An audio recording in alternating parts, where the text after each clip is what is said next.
Hello everyone, my name is Ishan and welcome to lecture 11 of the COVID-19 lecture series that is presented to you by INS, that is Ichni-san. Now Ichni-san is Australia's first multilingual dialogue and research institute and center where our focus is to engage in dialogue not just based on academic literature but also through on-field and actual experiences of people. So, welcome to lecture 11 and a suggestion for everybody, if you like to get the entire experience of the lecture series, watch all the lectures right from lecture 1 to lecture 19. So that will give you a complete sense of how certain aspects of the COVID-19 situation add to other aspects as well, because many things are interlinked with each other. So what I'm doing through this lecture series is I'm splitting up those particular concepts one by one, but at the end, if you watch the lecture series as a whole, it will make sense together as well. So today's topic is all about panic buying. So let us focus on the economics of panic buying in this COVID-19 pandemic situation. Now, let us understand first what is panic buying. It's a very simple concept that we have been seeing around a lot around the world, especially a lot in Australia as well. So panic buying is where people hear about a certain crisis that is inevitable, in this particular case, the COVID-19 pandemic. And the way people react to the situation is by stocking up items for survival. So people would go and buy more than they would actually require because they would want to stock up items in case the products are not available in case of the upcoming crisis. Now, many times people stock up items that are essential for their particular needs. Now, this could change from culture to culture, from country to country as well. People in India, if they start panic buying, or if people in Spain panic buy, each of these countries would have different items that are deemed necessary or that are deemed as essential for the cultural needs of those particular nations. My focus today is that on the panic buying in Australia.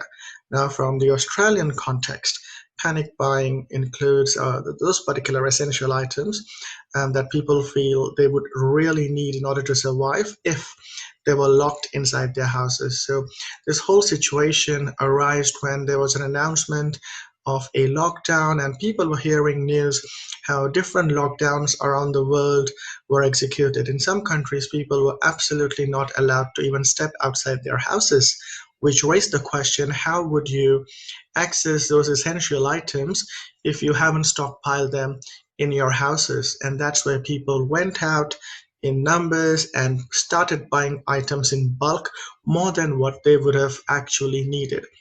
Now, in Australia, the stockpiling really took place with regards to for certain items, and those were toilet paper rolls. People really needed those. It was pasta, so the raw pasta for people to cook, so that is seen as a staple food for many. Rice as well, but more than rice, it was pasta that really was emptied in the shopping centers or at different retail outlets like Coles, Woolworths, and Aldi, for instance. Apart from that, it was meat, so minced meat and different types of fresh meat items, dairy items such as milk and eggs, which were bought in big numbers as well. And apart from that, of course, sanitary items and nappies for children, so diapers. It's called diapers in some countries, nappies in some others. So these were the items that people really started stocking up. Now you must be wondering, I missed out of two important ones, right? Guess which those are? Dettol, of course, or sanitizers.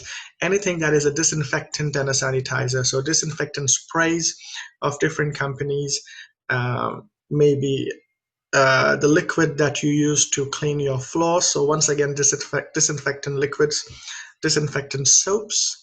So Dettol soaps ran out of stores, and then of course Dettol itself, and then hand sanitizers. So hand sanitizers ran out really fast in this particular situation. So that is panic buying. So that's where people really panic and they start buying items. Now, let's have a quick look at a few other things, like why do people panic buy in the first place? And one of the major reasons is insecurity about their own survival. When people doubt how they're going to survive in that particular crisis situation, when people hear news about the implementation of different policies and responses around the world, and they feel, well, if that's the policy, how do I survive? It's going to be very difficult. So they end up panic buying. So that insecurity is one of the things. Many times governments do announce and tell people, calm down, slow down, you don't have to worry about panic buying. But the disbelief in the government, the disbelief in what the officials are saying, also leads people to buy more and more items. Then there is also a level of uncertainty about the duration of the crisis. I mean, some people would say, well, the crisis is going to end in a few days. Some would say it's going to end in a few weeks, in a month or two.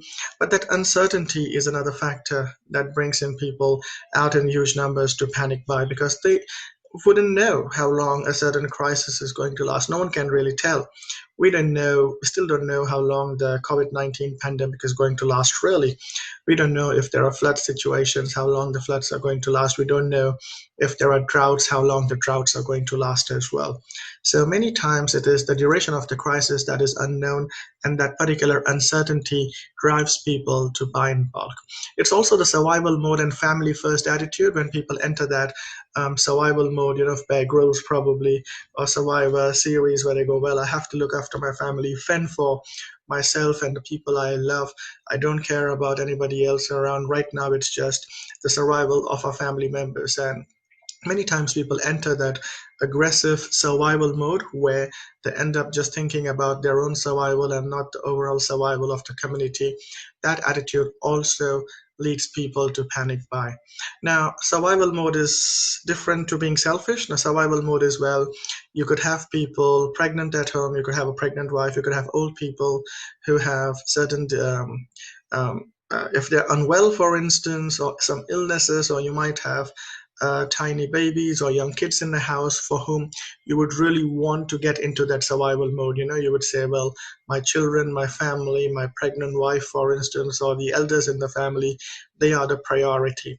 So that is survival mode. It is different to a selfish attitude. Sometimes people are just plain selfish. They have enough stockpiled at home, they have enough items, but they just enter that selfish mode about their own survival without caring for anybody else. So sometimes it is the selfish attitude that gets people to panic buy as well. There is lack of knowledge and herd mentality as well. So many times there are people who have no idea what's going on. They just follow what's happening around them. So one visit to a shopping center or a retail outlet would get them to see, to analyze and understand that there are people buying items, there are certain shelves that are getting emptied. So they just follow that particular herd mentality and they follow what everyone else has been doing. So the herd mentality is also what drives people to panic buy. If there is a news item that says people are panic buying, please stop. Instead of stopping, there are certain people who would say, oh, well, others have started panic buying, why should I stop? So they start panic buying as well. And then, of course, there are loophole exploiters, because you see many times there are no limitations on how much you can buy. Many times, in Australia at least, some rules are really weak. So there are a lot of loopholes for people to actually buy in bulk and resell the items in a gray market as well. And there are certain people who just take advantage of the situation where they feel, according to the law, I'm not doing anything illegal. Even if I start hoarding items and then resell them at an inflated price, it is still acceptable. There's no law that would stop them from doing so. So there are such people who exploit those particular loopholes and take advantage of the situation, that also are a part of the whole panic buying group. Now let's understand the hoarding. So hoarding is basically stockpiling. When you panic buy and you start stocking items in large amounts that you don't require, that is called hoarding. So let's try to understand why this happens. And let's just have a look at the demand and supply diagram to understand the concepts on a diagram even better. So I'm going to draw this for you as we speak, and we will begin with a demand and supply diagram. So here we go.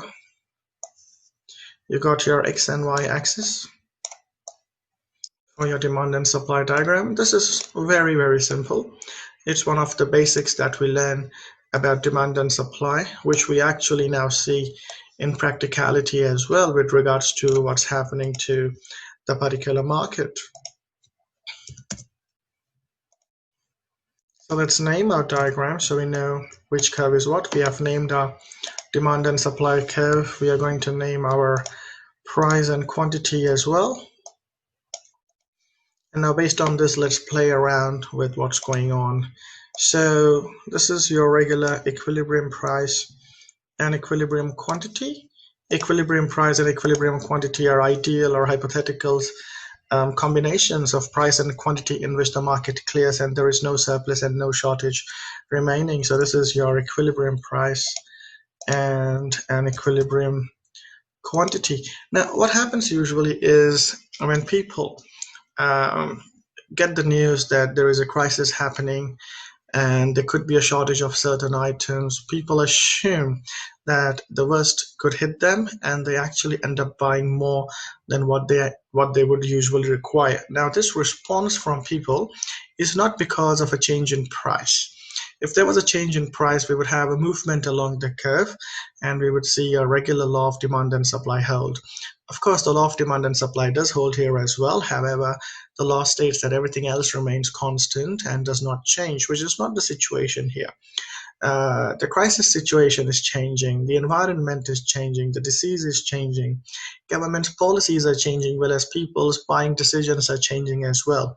So with these changes in the market, people go through that herd mentality or maybe survival mode, or because they don't have trust in the government, all those particular points I just covered. Based on that, people's demand increases. So what happens is very, very simple. On this demand and supply diagram, this is what we learn in high school as well. A particular demand increases. Let me just do that in another color. There you go. So the demand increases, the demand curve shifts to the right in this particular case for those certain items, and we have a new demand now. So we have a new demand curve, and then we also end up having a new equilibrium price and equilibrium quantity. Because of this panic buying, the demand for those particular items increases, and when demand increases, we have an increase in equilibrium price and we have an increase in equilibrium quantity as well. So let's write that down so it's very clear to us. So this becomes the new equilibrium price in the market, and this becomes the new equilibrium quantity in the market. Now, as a result, what we will see is inflated prices and increase in quantities as well. Now, this is very interesting. This is a regular situation when there is a market shock and when there is an increase in demand. But what happens in a crisis situation is things are slightly different, because although the equilibrium quantity increases and the equilibrium price increases, sometimes suppliers are not able to cope up with that increase in the equilibrium quantity that is demanded by people. Okay, the quantity demanded by people is not, it surpasses what the producers are able to cope up with, and that changes the market scenario altogether. We have a gray market that could arise. We could have a black market that could arise as well. So I'll show that to you in another diagram, but for now what we see is this basic change in mindset and how that affects demand and how that affects equilibrium price and equilibrium quantity as well. In layman's term, what we see happen in the market is prices start going up when people start buying more and more. So that's what we see quickly. Now let's move on to the next part. So what has the Australian government really done in response to hoarders? The hoarders are people who panic buy. So they've put limit on products. When the pandemic broke out, they were very slow in putting limit on products. Many retail outlets were also very slow in doing so. They did so after the product shelves, the shelves were actually emptied. But during the second wave of COVID-19 that we're now having in Australia, they have put a limit on the products at a very timely manner. As soon as the news broke out that people have started panic buying, day one, let's say people panic bought a lot of items. Immediately on day two, there was a limit on the products people could buy. So now there is a limit on the number of eggs you can buy. There is a limit on the number of toilet rolls you can buy. Of course, there are loopholes. Many people just turn up in their families. They get all the family members. Everyone has a different credit card or a debit card, and they queue up at different aisles. So people have ways of going around it. However, at least there is some policy in place rather than having no policy at all. There is also heightened security because during the previous wave of COVID-19, a lot of people got into fist fights and got physical with each other when some people stopped others from panic buying or from hoarding. To avoid this from happening, to avoid increase in crime and increase in violence, there is heightened security as well.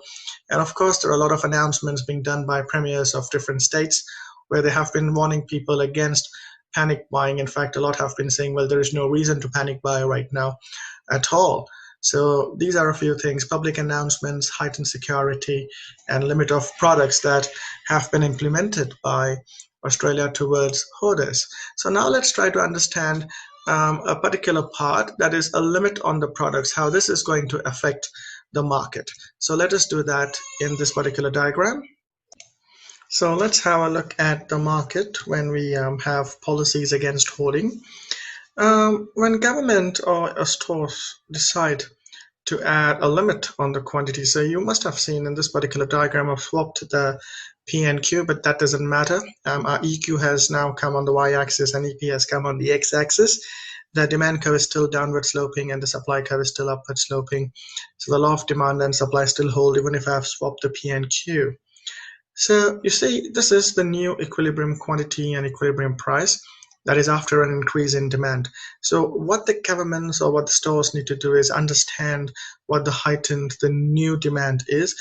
They have to find the thin line between the new demand that is genuine, where people would want to store a few items, against nasty and heavy hoarding, in which people are buying perishable items or items they don't need, up to levels of stockpiling for 1 year. And then they just try to sell it online afterwards because the pandemic's over and then they don't need those items.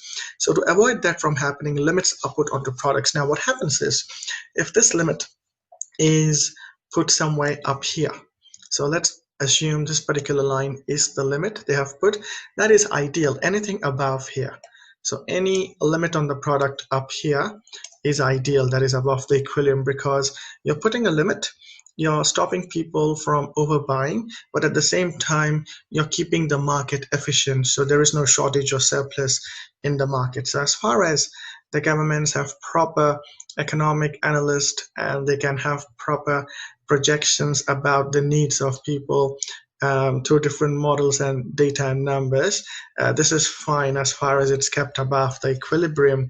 However, the problem arises, although the intention of the policy is good, the problem arises if this limit is kept below the equilibrium point over here. So what happens here is you're stopping people from accessing what they really need. You're putting a limit, and like I said, the adding limit is a policy. It is to protect people who don't get access to items. It is to stop hoarding and stockpiling from happening. But if it's below the equilibrium, this could actually backfire, because then some people might need eggs, for example.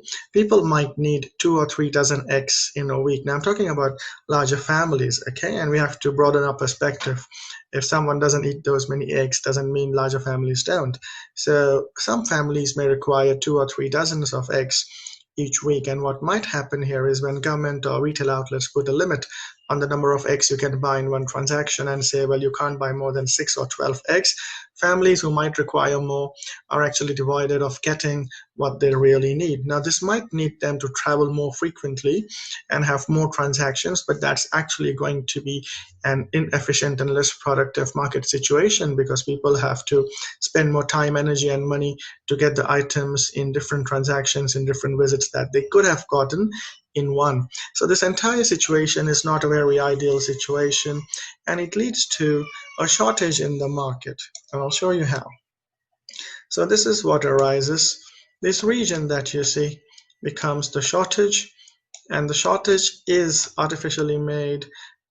It's because of the policies in place, okay? The problem here in all these situations is not having enough infrastructure, and I'll cover that later on. But producers not being prepared, not having the right infrastructure, not having the preparedness, or not having the initiative to produce more in times of crisis. And that actually leads to these particular situations, the whole hoarding situation, the whole shortage situation as well. You'll see here that off the supply curve, this is actually the supply, okay, the quantity supplied, or the price at which the supply is really sought after. And here is what we actually end up getting. So we see that the market is becoming very inefficient. There is a shortage, people want more. And another problem that arises is a black market. So some people illegally stock up items, and that leads to a problem. Now, this is where we typically show things. We show shortage over here, but because I've swapped the P and Q, you can actually show it on the other axis as well. So I could actually extend this on the other side over here. See? And it gives me the same situation. So we have a particular situation where, there you go. What people are really wanting is more than what is being provided, and we have an inefficient market in such situations, and it's not helping anyone in this crisis situation. Also, due to this particular reason, there is a black market. Like I said before, people increase the prices and sell the items at a higher rate. We could have a black market price here. Let me change the color so it's more visible. There you go. So this could be the black market or the gray market price as well, at which certain items are being sold. So that could be another problem. We could actually have a reduction in people's consumer surplus and producer surplus as well. So if you check this region, this is what people are actually losing in their welfare. This entire region actually, buyers, sellers, everyone's losing this much part of their welfare, standard of living surplus because of this inefficient market situation. We have a deadweight loss as well, and the new consumer surplus and producer surplus is seen over here. So this becomes the new consumer surplus and the new producer surplus. Now, I haven't covered surpluses in this particular series, but basically to keep it very simple, it is the inefficiency. It is the maximum standard of living that people can get, the maximum well-being people can get from an economic situation. So when I'm saying they're losing consumer surplus and producer surplus, this is not market surplus or market shortage. This is a surplus from their well-being. So to keep it very simple, what you see, the gray area here shows the loss in the living standard because of this crisis situation. So what they could have had and what they now get in the reverse situation. So not a good outcome. People are losing their well-being, their standard of living. There is a shortage in the market, so that is causing inefficiency. There is a black market or a gray market that arises as well, where people are selling at a higher price because of the shortage, and these people could be the hoarders themselves trying to sell items at a different rate elsewhere. So yeah, this is what happens when we have hoarding, everyone. Very unfortunate. So that's it from me today. My next topic is going to be focusing on price gouging. So it's very much related. It's building on what we just saw today in this particular lecture. So a few points that arose in this lecture were well, people buying in bulk and then just wasting those products, creating a shortage for others. But then also I spoke about some people who actually buy and exploit the loopholes and then try to sell the products at another place at a heightened price, at a very inflated price. So that actually leads us to the next topic, which is called price gouging. So stay tuned for my next lecture, lecture number 12, which is about price gouging and whether it's good, whether it's bad. There are actually arguments on both the sides. So, and that's the lecture where I really expect or hope that everyone, all the viewers, the listeners would actually contribute as well. So this is it for this particular lecture. Thank you very much. Hope you enjoyed.